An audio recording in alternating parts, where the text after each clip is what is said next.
And that's when I fired the first shot. You know, one of those students, he was somebody I was friends with when we were little kids, when I used to play Little League and everything. He was somebody I was on a Little League team with. And yeah, so they turned back around that corner and ran for their lives.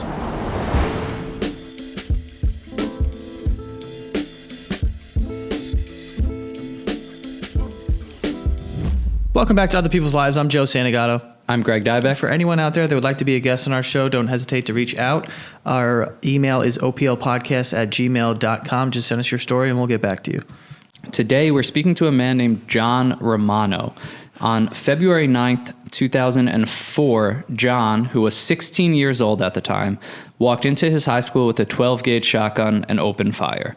Jon was released from prison in 2020, and obviously we understand that this could be triggering for some to hear this perspective and the recounting of events, but Jon, since his release, has aimed to be part of the solution when it comes to school safety, and he's here today to offer insight into his mindset at the time and what he believes led him to commit that terrible act. So, Jon, thanks so much for reaching out to us and being on the show today. Yeah, thank you for having me on your show. I do believe this is going to be hard for some people, but it's an important conversation to have. Yeah, absolutely. So to kick this conversation off, can you just bring us back to your 16-year-old self before you walked into the school with a gun? Who were you as a kid, and what was it that you were feeling that ultimately led you to attempt a school shooting? Yeah, so first, I would like to say that when I talk about some of my sexual abuse issues that I'd had happen in my life or the mental health issues I had, I'm not blaming what I did on that. I just believe it's important to address those issues, as I wish more people would be able to talk about these things like I wish I had been able to. So I had been somebody at 16 who was struggling and in therapy for a while. I had opened up a little bit to my family and friends, but nobody really knew just how much I was struggling. And from the outside looking in, people saw somebody who had played sports, had friends, dated. I didn't appear to be struggling as much as I really was. And that's something that I wish I could go back and change. I wish I had opened up and been more honest and vulnerable and shedding the light on the darkness that was within me. I'm curious, in that situation, were there moments where you opened up but you felt like it was overlooked by family or friends, or do you truly feel like you just were not vulnerable and did not discuss the issues that you were dealing with? So there were times when I opened up a little bit. When I was 15, I actually called my mom from school. And I was in tears just saying, I can't do this anymore. Something needs to change. I can't even finish the day. And she brought me to see my doctor, and they got me into therapy. And so I had opened up to my mom a little bit on that day. And of course, she had been showing me plenty of love and care and concern afterwards. But I continue not to open up. I wanted to protect her from some of my own pain, from some of my own sorrow. Like I mentioned, I had been sexually abused as a small child, and that was something that weighed on me for a long time. And yet I never spoke about it with my mom, even though I could have. She was the type of person who would have let me speak and share and open up, but I didn't. And I wish I had. So was it ultimately like your high school experience that sort of like fueled this fire to the point where you ended up, bringing a gun to school? And also, like, what were you kind of feeling like, in those days you said, I can't even get through the day. Like, what were you feeling on those days where it became overwhelming? Yeah. So when I was in high school and things kind of came to a peak with my internal struggles, where even before the shooting, the year prior, I had started therapy, and I'd also started to have more and more issues at school. I didn't have problems with bullying per se, but I was just trying to get my academics back on track, because I went from being A and B student to a C, D, and even I was failing classes. And I went to the school administration and I asked for help. I was asking help from my counselor. I was asking for an IEP, an individual education plan. They're pretty common today, but back then they had them in my school, but they refused to help me. They, in fact, told me that maybe I should just stay home and try homeschooling. And that really made me feel different than everybody else. It made me feel alienated. It made me feel neglected. It made me feel like I was just, not seen, not heard, not there for them. And that's kind of what led me on this path to holding a lot of resentment towards those in the school. Do you remember the first time that you had a thought that you could go to school with a gun, and why do you think that felt like a solution to your problems? So it was actually a journey of first, I was in middle school when Columbine happened, and I remember being terrified of being the victim. And I went from that terror and that fear and literally sitting in class, and I didn't want to sit near the door. I wanted to sit near the window. So if something happened, I could jump out. And slowly but surely, it just kind of turned more into, I wanted a gun myself. I wanted to first protect myself. And then it became, when I did have the depression kicking in, I sometimes thought about what would it be like to bring the gun to school and to end my life in front of others to show them my pain. Was that like always like a thing? Like, did you ever want to hurt other people, or was it you just wanted to like end your own life in front of people? Yeah. So as far as like fantasizing about killing other people, that wasn't really something that I struggled with. I'm not going to lie. I did have plenty of times where I definitely wanted to hurt people, but thinking about going into my school and doing what we see too often on the news today, where, countless kids and teachers are killed, that wasn't something that was really in my mind at any point. Okay. So at what point do you actually acquire a gun? And how did acquiring that gun sort of change this from a fantasy to something that could become real? So the gun was actually purchased just 2 days beforehand by my mother. And she had been hesitant. She had refused to have any type of firearms in the house while I was growing up with my brothers and sisters. And it wasn't until I seemed to be doing better when I was in therapy and I was dealing with a lot of superficial issues, I seemed to be improving. I seemed to be doing well.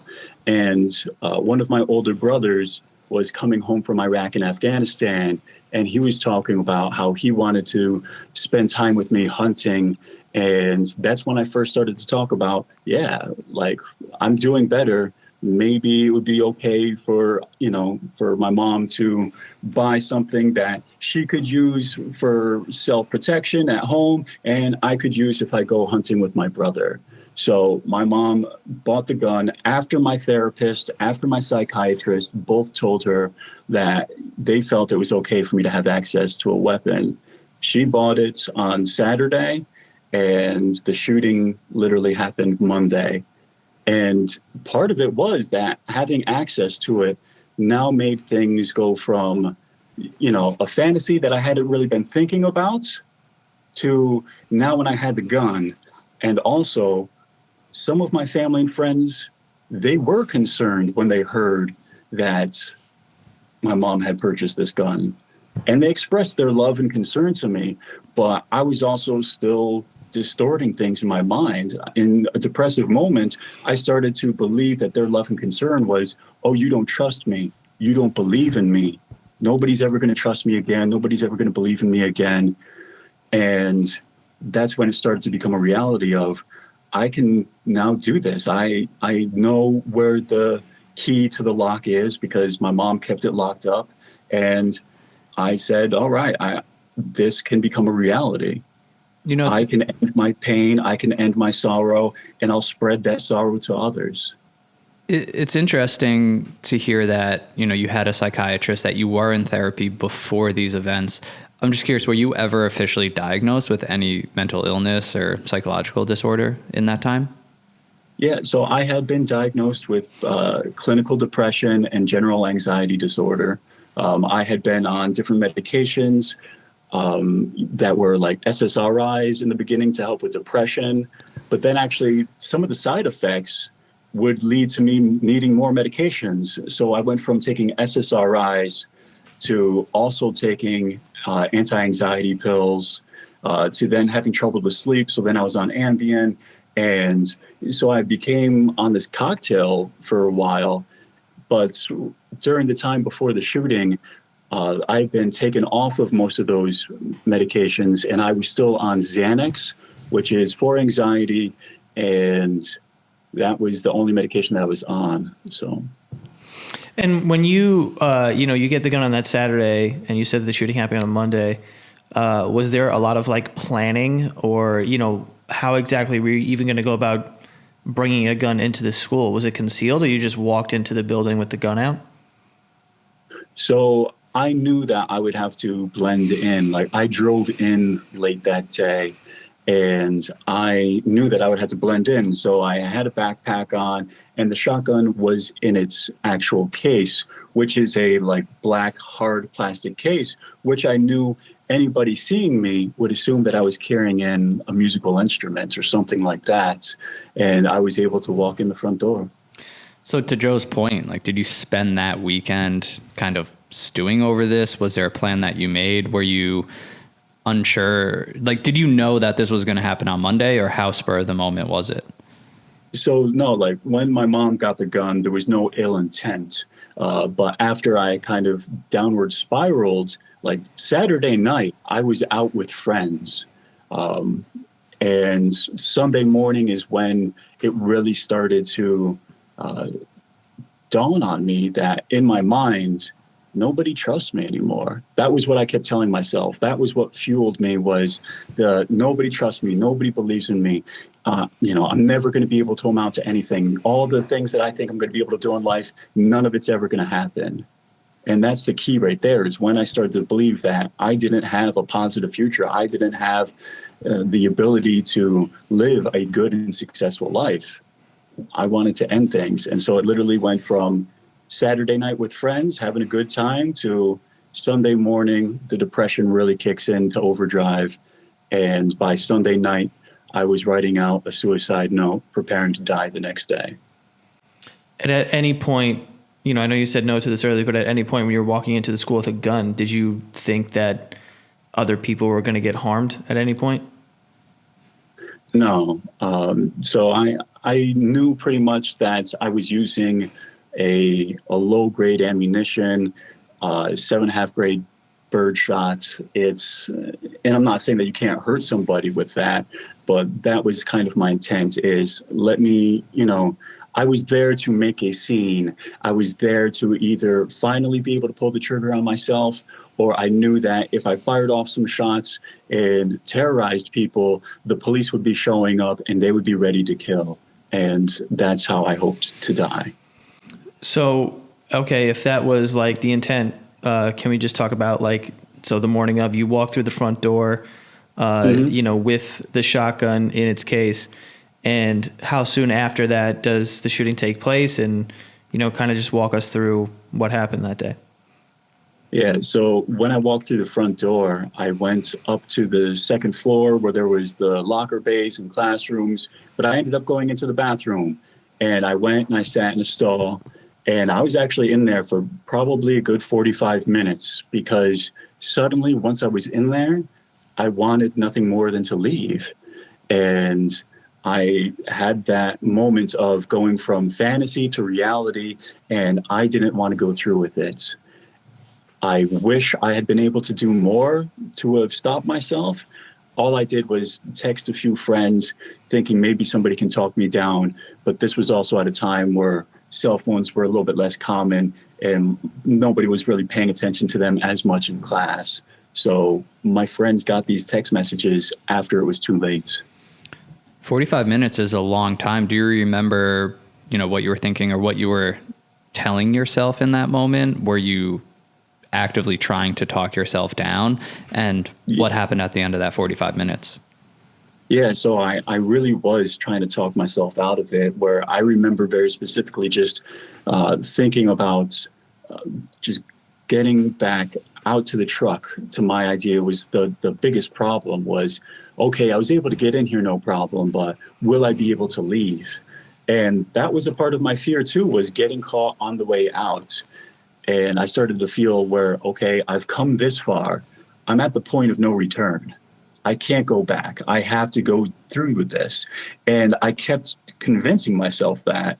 And I just want everybody to also know that no matter what you're going through, if you're ever thinking about hurting yourself or others, it's never too late to stop. I could have stopped myself. I could have called anybody. I could have called my mom. I could have called my therapist. There's so many ways that I could have stopped myself, but I didn't.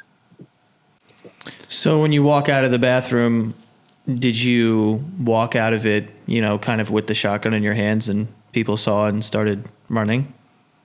Yeah, so when I start to leave the bathroom, I had the shotgun in my hands, down at my waist.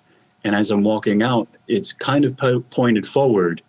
And that's when a student, he comes around the corner and he starts to enter in the bathroom as I'm leaving. So he literally pauses and freezes in front of me, maybe 2 or 3 feet. And he sees me and he literally says, "This can't be real." And he turns around and he runs away.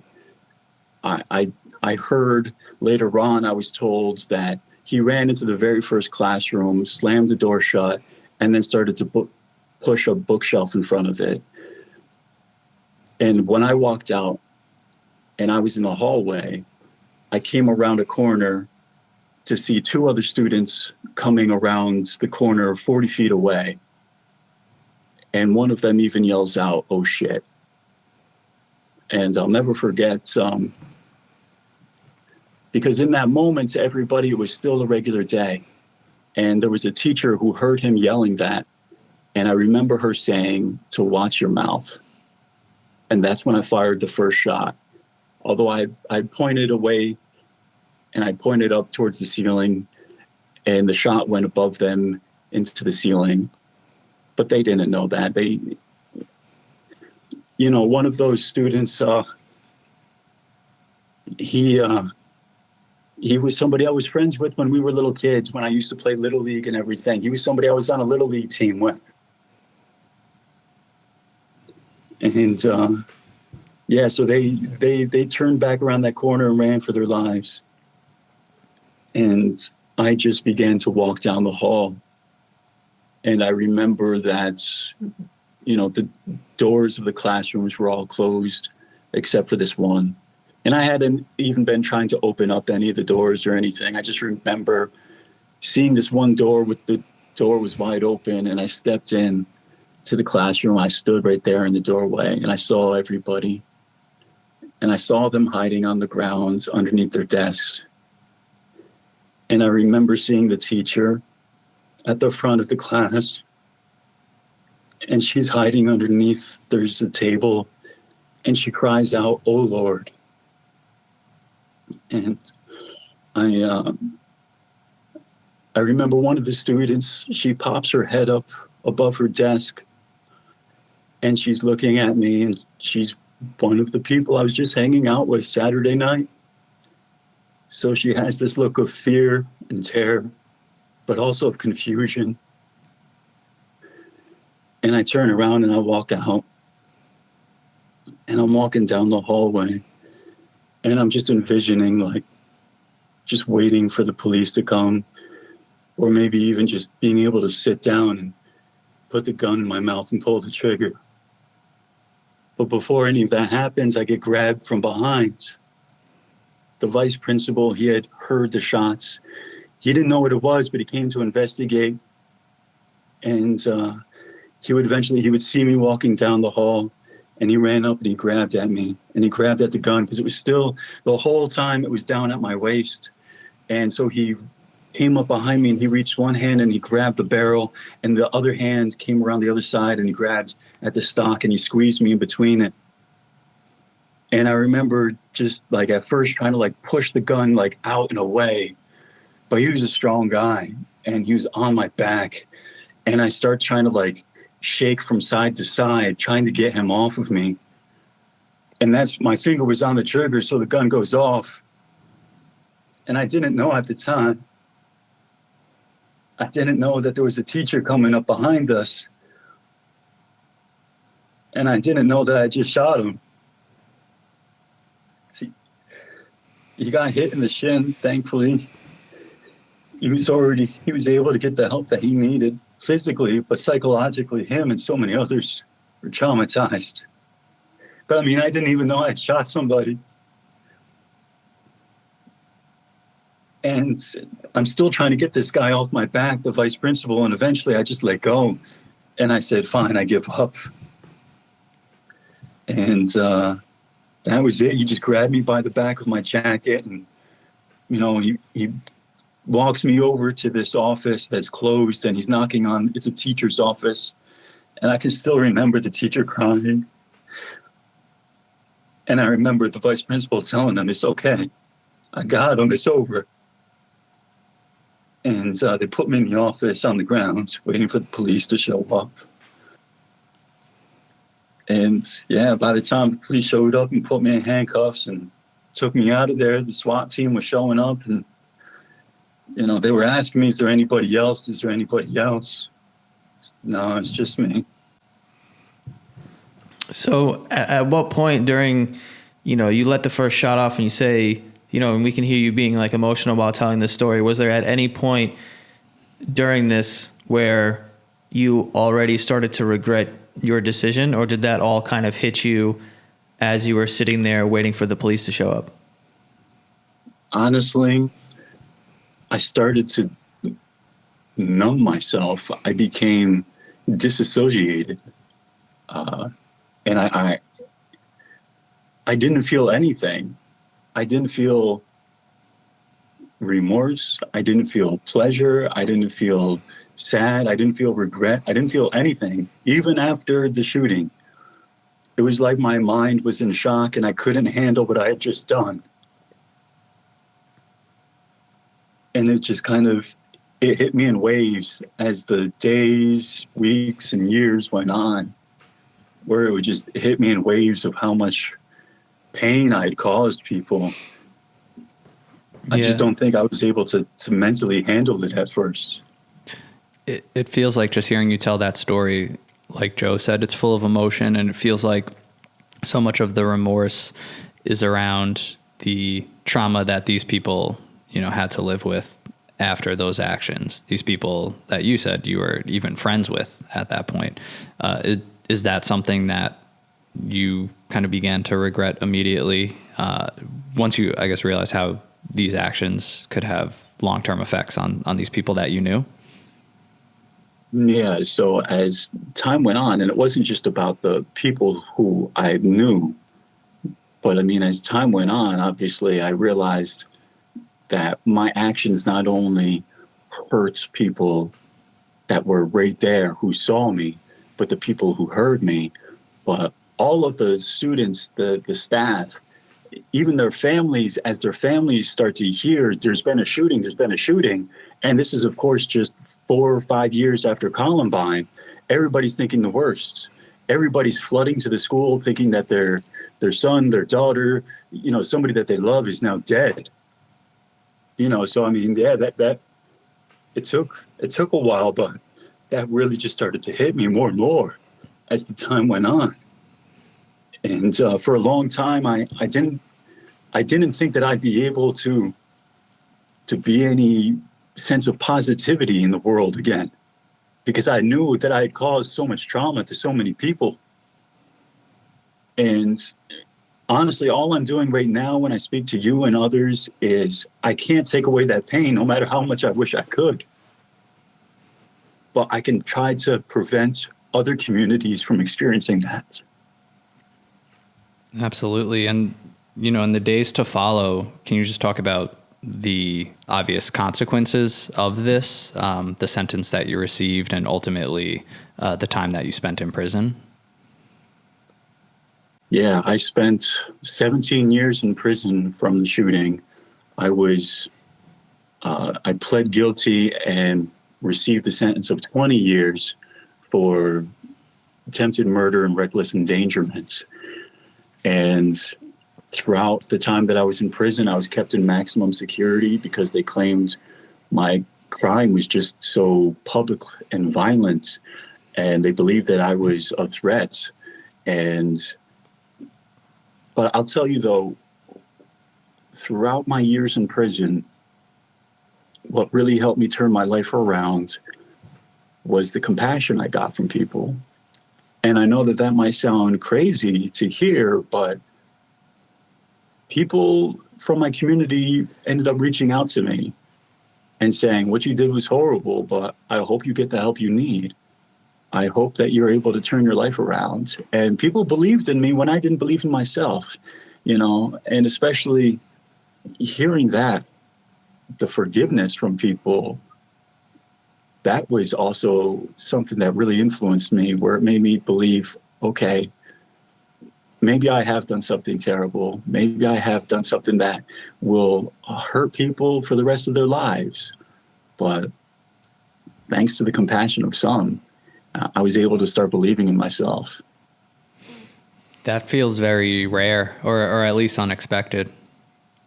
Yeah, trust me, I struggle to believe in myself sometimes, where I had so many people reaching out to me, and even some of my friends who were also my classmates, they kept in touch with me, and they were letting me know what was going on within them, within others, how people were recovering from everything that had happened.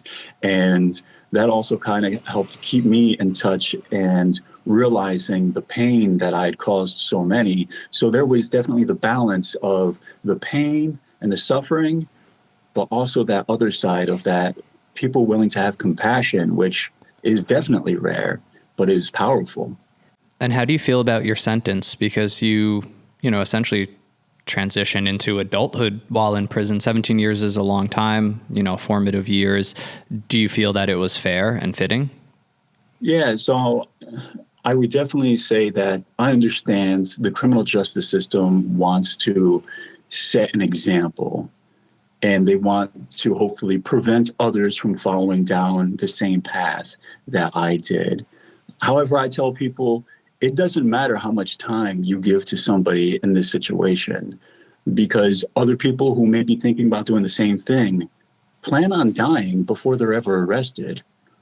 So I think that New York State has come a long way since 2004 in realizing that juveniles are juveniles.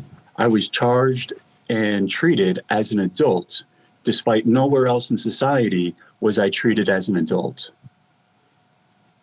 Mm-hmm. And so does that mean, like, so how do you feel about that? Like, do you think that there should be something different that should have happened to you back then rather than getting 17 or 20 years? Yeah, so I think it's important for people speak a lot about mental health these days. And there was some talks of it back then, but I believe that mental health needs to be a priority when we're dealing with those who wrong others, and especially when you do something as bad as this. Now, am I saying that that excuses anything? No, definitely not. But I do believe that we need to bring back some type of either we need to create a prison system that helps people rehabilitate themselves, not just with crimes, but with their mental health, with their mental well-being.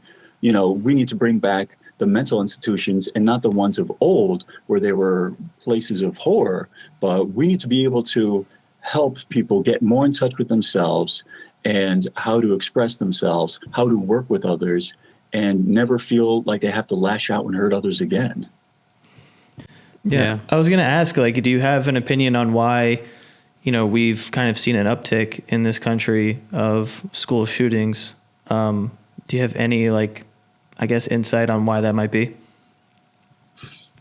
So I definitely believe that there's ways that we can stop this from happening. Unfortunately, our country seems divided, and instead of choosing one path or another, or even compromising, it seems to be at a standstill where nothing happens. And because nothing happens, and because there's so many issues going on, especially within adolescence, where they do feel trapped, where they do want to lash out, we just see these things increasing. Instead of, if you believe there's more security needed, try that out. If you believe that more mental health is needed, try that out. But it seems like we're not doing anything, period. There are some schools making an effort, but I hear from parents, especially, who reach out to me time and time again.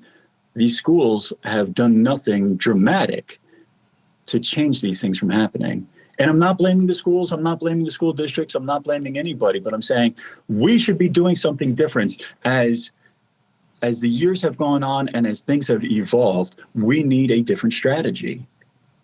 I honestly, myself, I tell people that instead of investing in as much security, we should be investing more in psychology. We should be investing in mental health specialists who should be on school staff, who should be available to help out all of those who need something extra. Because teachers are able to help students out in most cases, but sometimes a little bit extra help is needed. And I'm one to believe that we should be spending more money and resources on our teachers, on the counselors, and investing in more mental health staff, because at the end of the day, a lot of security won't prevent a mass shooting. A mass shooter is not going to walk through the metal detector and say, oops, and give up the gun. No, they're going to be most likely shooting at an armed guard that's standing next to the metal detector before that armed guard even knows that they're there. That's the sad reality. That's the fucked up thing to say, but it is what it is. There have been plenty of schools that have had armed guards or metal detectors, and they still end up having this horrific thing going on. So my belief is that we should be putting more into helping students with their mental health and well-being. I also believe that if you do believe security is the answer, at least try it, because nothing seems to be going on. I don't know about you guys, but I really care about the water that I put in my body. I'm talking about the water that I drink on a daily basis. And when I found out how many contaminants are in tap water, and when I saw that surveys show that nearly half of America is potentially drinking toxic water, I started taking things very seriously. I get my clean drinking water by using AquaTrue. I think it tastes better than bottled water, first of all, and its filter eliminates virtually 100% of contaminants. So I know that I'm getting crisp, clean, and delicious drinking water. It also looks great. It's sleek. It's designed to fit on any kitchen countertop, and no plumbing is required, so super easy setup. And it removes 15 times more contaminants than the ordinary purifier water filters that, you can buy online, you see in pretty much any supermarket. I knew that I had to make a change with my drinking water. I mean, this is the water that I'm putting in my body every day. This is the water that my wife and my child are drinking. Gosh darn it. I have to take this seriously. And that is why I started using AquaTrue. And if you guys want to prioritize your health and hydration, then you can head to aquatrue.com. That's AQUATRU.com and use code OPL to grab 20% off your purifier. And they have a 30-day money-back guarantee, so this decision is basically a no-brainer. And believe me, this also makes an amazing gift. The holidays are around the corner, and don't forget to use code OPL at aquatrue.com for that exclusive discount of 20% off. Stay hydrated.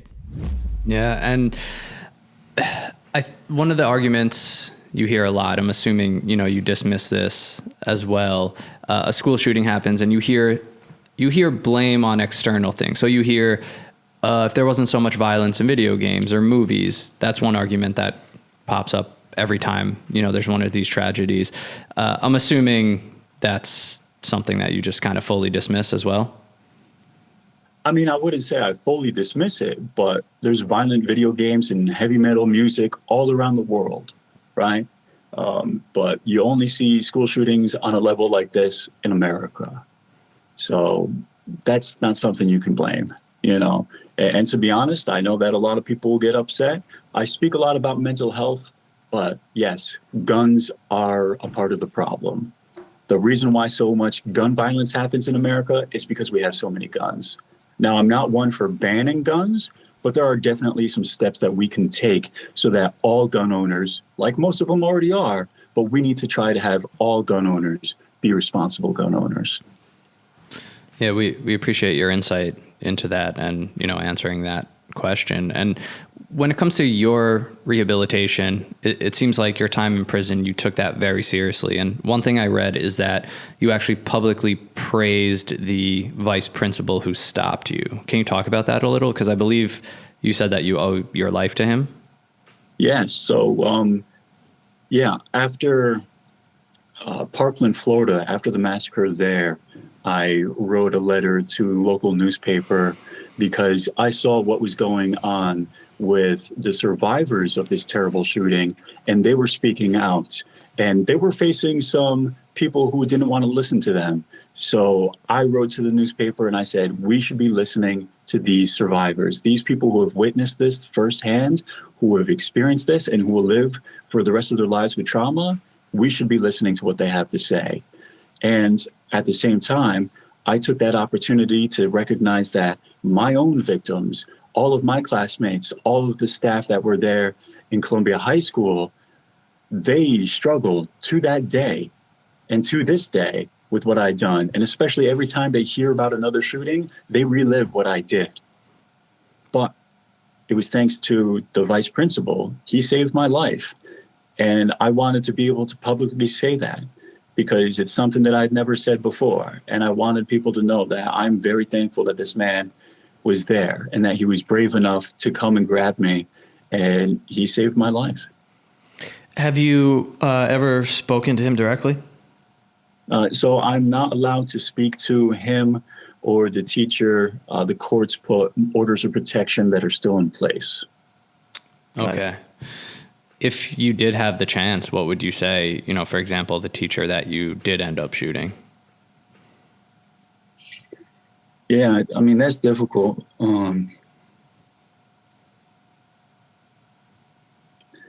Because words only go so far, right? Of course, saying I'm sorry, it wasn't my intent. That doesn't take away his pain. That doesn't take away what he's lived through. I mean, I would want him to know that, even though he and I had never spoken beforehand, I didn't know him, but I've heard nothing but good things about him. I've heard from so many people that he's a wonderful person and that he probably would have helped me if he had known me, if he had known what was going on with me. And I appreciate the fact that, he was able to continue working with kids as hard as it was for him. I'm happy he was able to make that positive impact on so many lives after this. Yeah. So what is your life now, so many years removed from this, remorseful, out speaking about this publicly to help others, but just your day to day and just transitioning out of prison and, living with this reality of what you did and what you went through, where are you now? Who are you as a person? And has that been easy, or what has it been like? When I came home about 3 years ago, I came home from prison. I was able to get a job. Actually, there was somebody who lived in my hometown who owned their own business and was willing to help me out because they wanted to see me succeed. And I was very lucky to be able to get a job like that. Eventually, I left that job, though, to work at a homeless shelter because I wanted to have a job where I felt like I was being a positive influence on the community. After doing something to hurt so many people, I now wanted to help people. And I began working at the homeless shelter. And it was amazing to be able to interact with people who needed help the most, who were so appreciative just to get some food. Or I was working running the clothing pantry, so I was able to help people get the clothes that they need and to feel better about themselves. And I loved it. I enjoyed that job. Unfortunately, last August, A man came into the shelter. He wasn't a regular. He wasn't somebody who I'd interacted with before. And he wasn't even somebody who knew me or knew anything about me. But he came in and he started arguing with one of my other coworkers. And so me and two other coworkers, we asked him to relax, to not use the language that he was using, and de-escalate the situation. Working on that, he seemed to calm down. Things seemed to be okay. But then eventually he started to get animated when he was sitting and eating his lunch. And he started to yell at me. He started to yell at somebody else. But he mostly started to focus in on me. And I was okay with it because I realized that a lot of people who are homeless, they're going through a lot of struggles, whether it's mental health struggles, addiction, or just being on the streets itself is hard enough. But eventually, when he was continuously going and we couldn't de-escalate it anymore, I went and spoke with my boss about having this guy leave. And my boss said, yeah. So I went and I told this guy, I said, I'm sorry, but you got to leave. You can come back tomorrow, but you can't be here in the state that you are right now. And he seemed to be okay with it.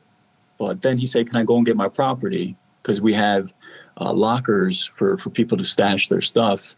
I said, yeah, of course, go grab your stuff.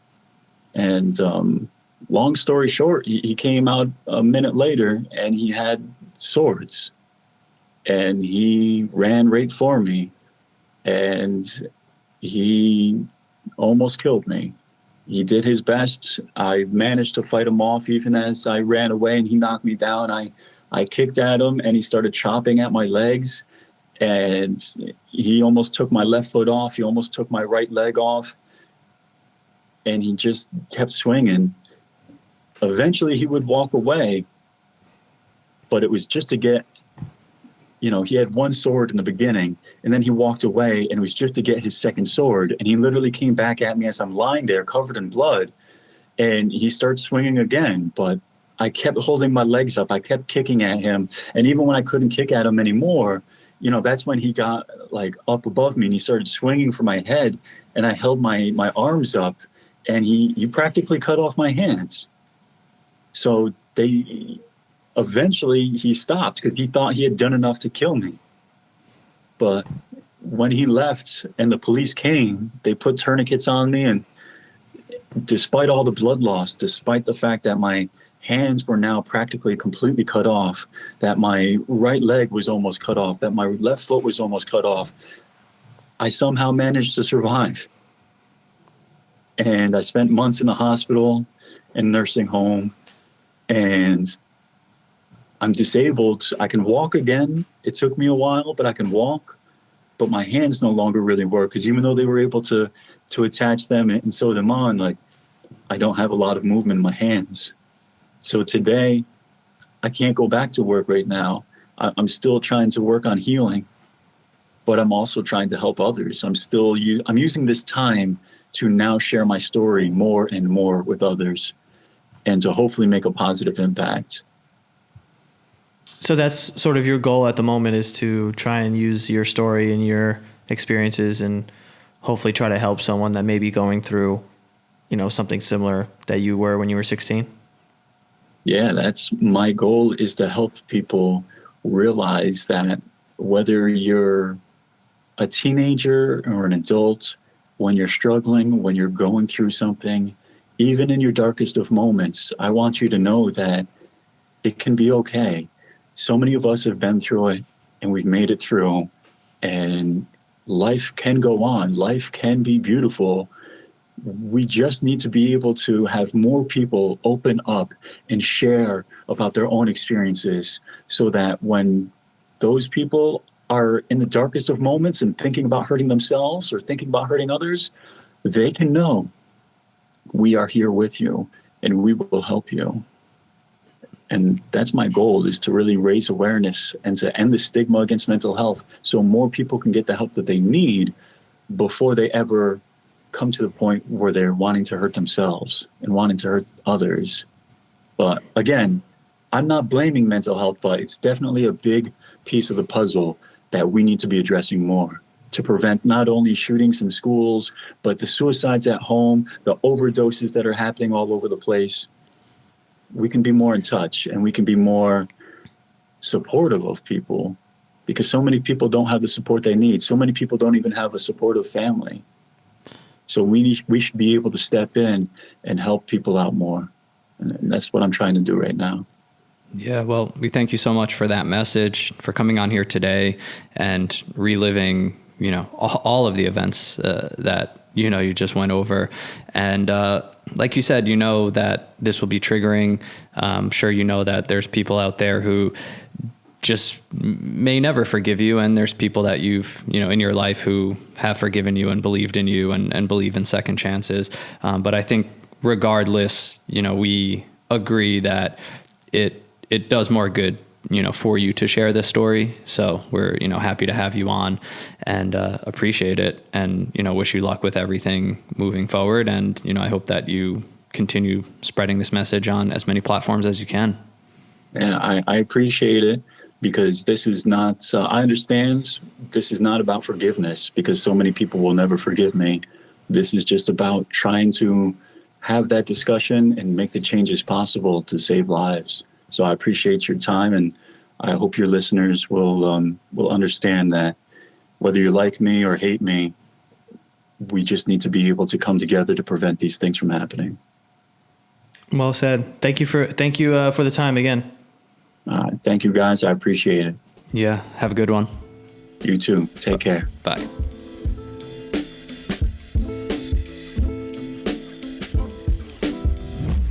That is like an unbelievable story. Wow. I don't even know what to say. That's like the.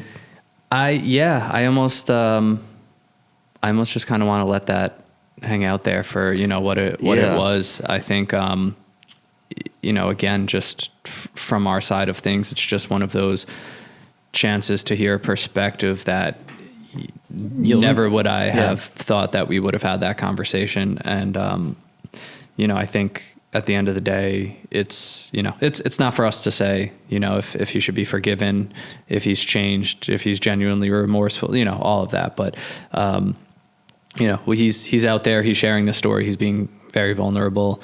And it seems like he really believes that there needs to be a lot of changes out there.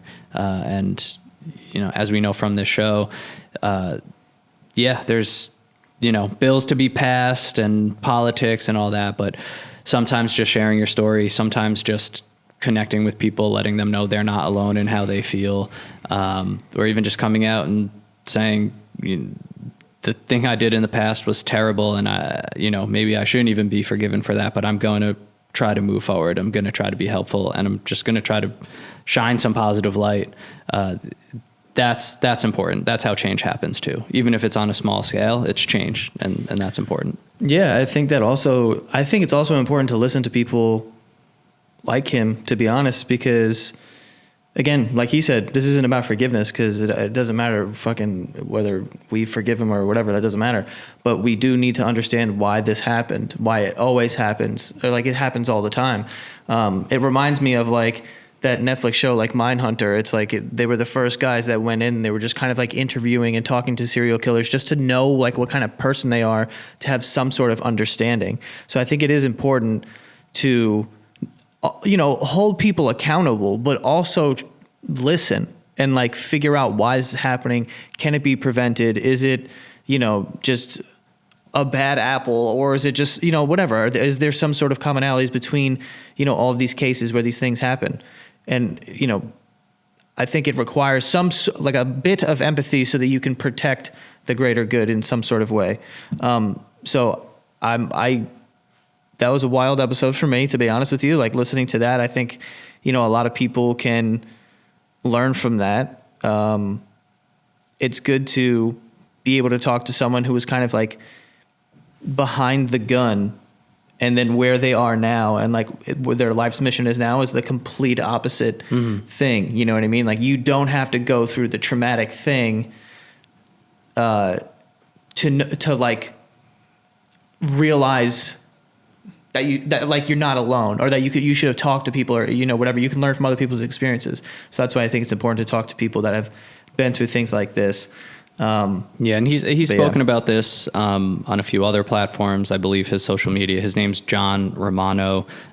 If you look it up, you'll see all the news articles. You'll see everything out there. If it's if you want to follow his story more and what he's saying. Yeah, but wild, man. For anyone out there that would like to be a guest on our show, don't hesitate to reach out to us. Our email is oplpodcast@gmail.com. Send us an email and we will get back to you. Yeah, guys, send that story. And thank you. He reached out to us today. So many of you guys reach out to us. We've said it before, but just thank you for choosing our platform, for those of you who do. So definitely reach out to us there. You could follow us on Instagram, TikTok at OPL Podcast. You could support at patreon.com/OPL show. And that's all we got this week. See you guys next time.